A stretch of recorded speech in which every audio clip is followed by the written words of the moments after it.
Welcome back to another episode of the Woods Collab podcast. This is Nikisha Woods. And I'm Mike Woods, and we are the Woods Collab. So before you get into this video, please make sure you like, subscribe, share with your personal, family, friends, professional network, all that good stuff. Cool? Cool, let's go. All right, so look, today we're going to talk a bit about education. So when you think about education and leveraging it to advance your professional career, what are some of the things that you think about? We know that education may come in different shapes and sizes and forms and time requirements and money spent, but is it really necessary in order to advance in your professional journey? Yeah, and then too, what level of education and what type of education do you need to advance in your career? And so if you follow us at all, you know that Michael and I decided to go back and get our master's degrees. And I think for both of us, it was a little bit of a pro and con, like, okay, do we really need it? What are we trying to get out of it?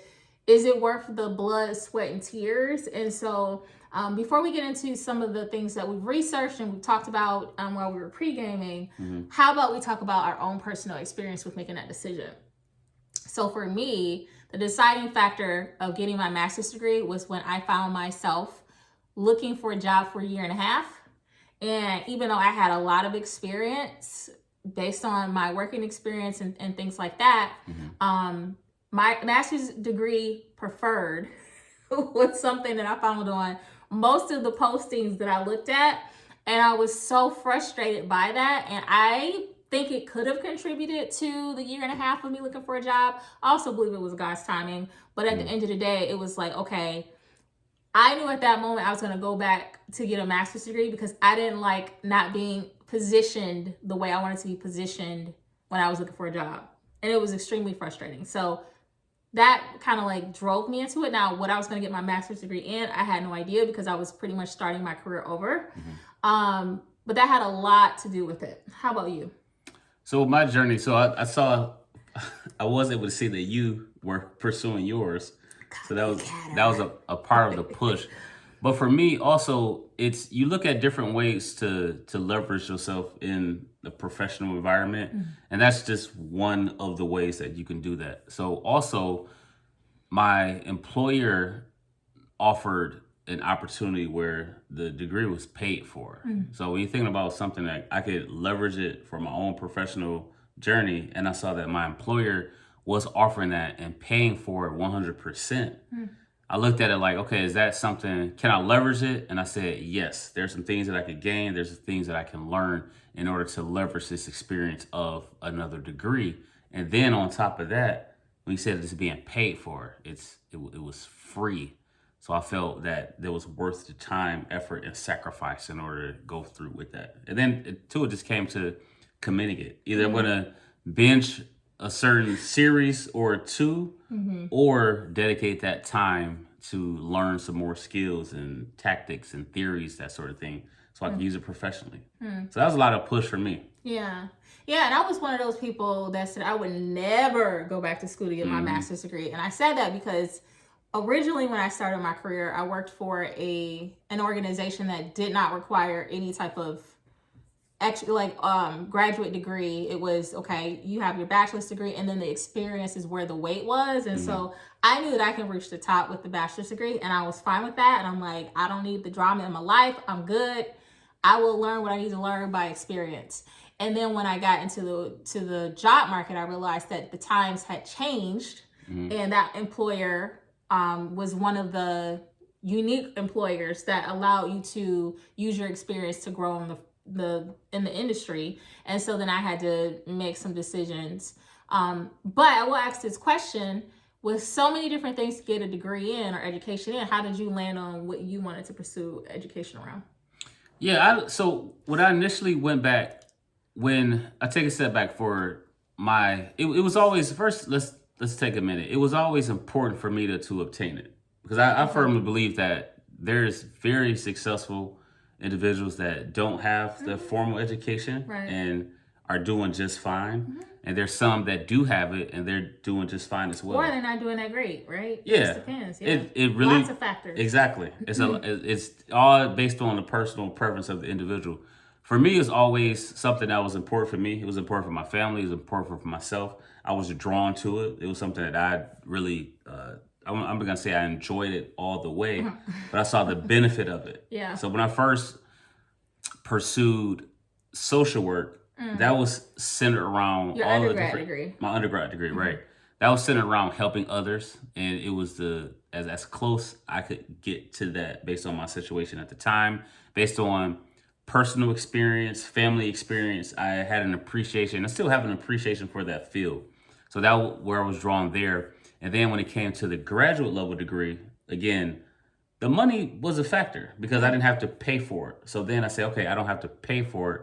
What am I interested in? So what I did was I first started to pursue my master's in business administration. So then, like you mentioned before, that study and where I was at the time, the way the program was structured, The program is hard. I soon realized that I didn't want to do that. It was like, okay, I was like, why did I go back to school? This was from finishing undergrad in 2005, and that was an 8-year journey on and off in and of itself, to doing that back in, what year is that? That's 2005? 18. That was 2018? Yeah, that sounds right. So yeah, somewhere around there. I said, you know what? Why did I took 2 classes. I did well in those 2 classes. It challenged me and stretched me. But I realized that particular curriculum wasn't for me. Yeah. So then I feel like you also, can I take a pause? Yeah. I remember your journey a little bit. I also feel like because it wasn't something you were passionate about or interested in, it felt like you didn't feel motivated to continue on with the program. And so you're the type of person where you got to feel that it's worth your time in the moment. Yeah. So we had another program that rolled out. And in that, I've been a fan of leadership. That's like why we're here for this podcast. And I saw a program in organizational leadership. And I saw the courses that were required for that curriculum. And that more so aligned what I wanted to do with my profession and my career. Okay. So now I'm just so thrilled at the fact that I finished that program. Yeah. Yeah, kudos to you. Thank you so much. I think too, it can be very overwhelming to decide what to get your degree in. I think that was the stressful part for me, because with my undergrad degree, I just so happened to just find a job I could get with it. Not necessarily it was my passion. So my undergrad is in psychology, and I ended up in human services, and that's not a passion of mine, but I didn't have a master's in psychology and I couldn't be a psychologist. So I did what I could do, the next best thing. And so I didn't have as much control over my career path, because I just picked a degree that I enjoyed the curriculum and I wanted to go to law school. But then when things changed, I just had to land where I landed, which is fine, because sometimes you'll find that doors will open. So for my master's degree, I wanted to be a lot more intentional, and similar to you, I had an interest in leadership and decided to get that master's degree. Do you think you could have made the same, you alluded to it a minute ago, do you think you could have made the same moves without pursuing that master's degree? I don't know. And why not? If not, yes.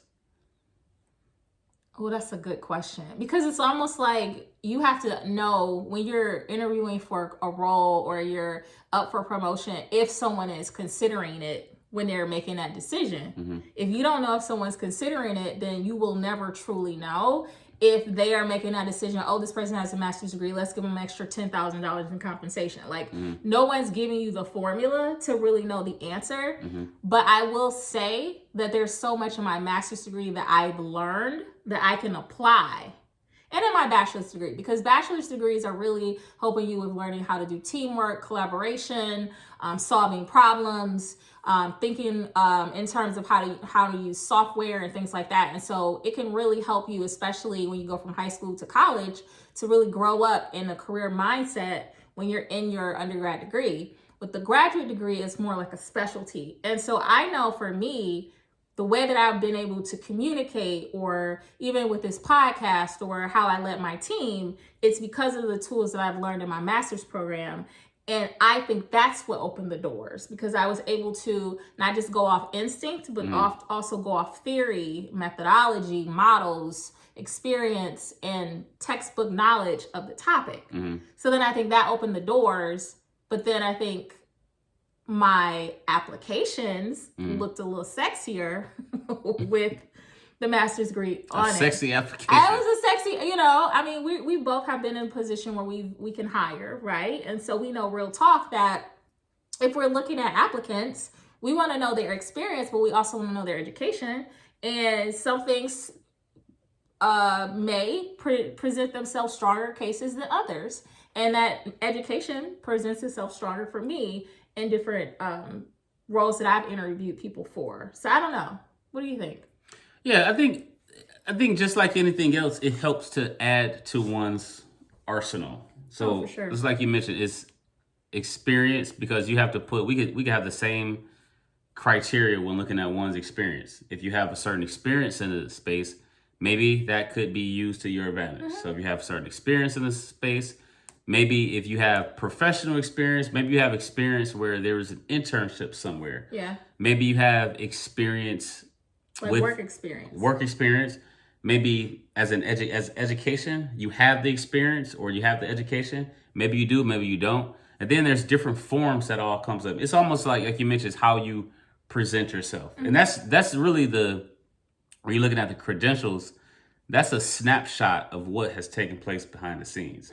Experience, education. Then education comes in different forms where you can talk about associate's degree, bachelor's degree, master's degree, doctorate, certifications, a certification. So let's say you have one person that has a master's degree, but you have another person that has 5 different certifications. Not to say one is better than the other, but the arsenal is a little bit different. It's different forms of what you bring to the table. One could have a master's degree, but let's say they're not the greatest communicator. Now, how does that come across? So you have a person that doesn't have the degree, and that person may be sharper on communication skills. Yeah. So when it's all said and done, it's about using, first off, there's a goal. If someone has a goal to obtain that degree or certification or whatever the case may be, how do you present it to use it to your advantage? Yeah. And I think too, just going back on something that you mentioned a little bit ago, for me as a leader that hires and things like that, it's tough if you have neither, right? Like if you don't have the experience or the education in the field, then it's a little more difficult for me to say, okay, this makes sense, right? Because there's no background or history to predict future behavior. So then that's a little bit more difficult of a case. And so I would definitely say for anyone who's watching, if you don't have the education or experience, maybe the education that's like textbook education or experience, find ways to gain some experience, even if it's volunteering or if it's doing research on a particular topic, or being able to communicate your credentials in a way where you have an interview and you know that you're competing against people who have doctorate degrees and things or master's degrees and things, and you don't have either. You have to be able to almost overcompensate where you're lacking, and doing that volunteer work and doing the research and collaborating with the right people, networking with the right people. All of those are things that are going to add to your case, because on paper, right, you have to think about, it's not just you looking for this promotion or this career opportunity or this job, but there's like other people who have spent the time, experience, or education. So you got to have something. And if you don't have either, you got to find a way to fill the gap. Yeah, because you could, to your point, you could binge YouTube on a particular topic and walk away with a lot of information. So YouTube University. You binge the What's Collab podcast. You very well could. Because if you imagine you spend a few hours, let's say you spend an hour or two a day researching a particular industry or a role, and then also you spend, let's say, an hour or two a day researching communication skills. You could use that to your advantage. Let's say you read a few books on a topic. Articles, books, You're reading journals. books, you get knowledge, you get insight. Maybe you have the degree, maybe you don't, but you can take that knowledge, use that to your advantage, and communicate that thing. Communicate that, just like you mentioned, you communicate it if you're in an interview, you can communicate it if you're networking, and just use whatever you can to your advantage. For sure. So if we go back, when you look at education, is it needed? Is it not? It goes back to how you define it.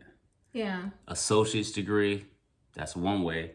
Bachelor's, master's, doctorate, multiple certifications, books, binging YouTube videos, the Woods Collab podcast. It's taking all those things and how do you leverage it and use it to your advantage?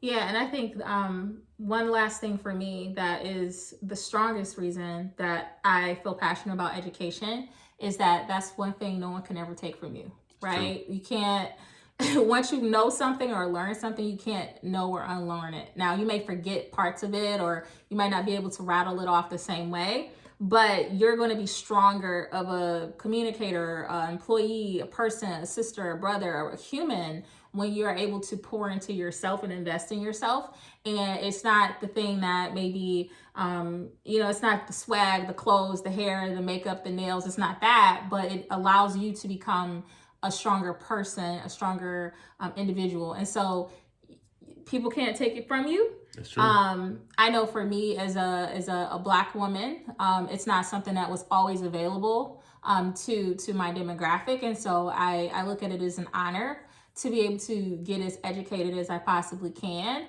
And the last thing I'll say too is that we can't take our education for granted, because you can, get 5 master's degrees and still you do not know how to talk to people, or you are not an easy person to work with, or you don't receive feedback well. And so it's not just the education, but it's the growth that can come through the education that can build on to the things that you naturally have and the experience that you have experienced in your life. So nobody can take it from you. It's your thing that you can give to yourself, and you can grow from it tremendously. So moral of the story, get your education on. You define how that looks for you, but definitely get it and use it to your advantage. Anything else? No, this has been fun. So this is the Woods Collab podcast. Define what education looks like for you. Just like with me and Mike, we had to roll out what are the pros and what are the cons, what is the time commitment, what is the degree or the education we want to get. And some people, it's not formal education. It's that experience of getting to know people, talking to people, networking with people, doing their own independent research, reading books. But find what you need to grow so that you can reach your goals and be intentional about how you pursue things moving forward. So this is the Woods Collab podcast. Again, I'm Nikisha Woods and Mike Woods. Thank you so much. Thanks for watching.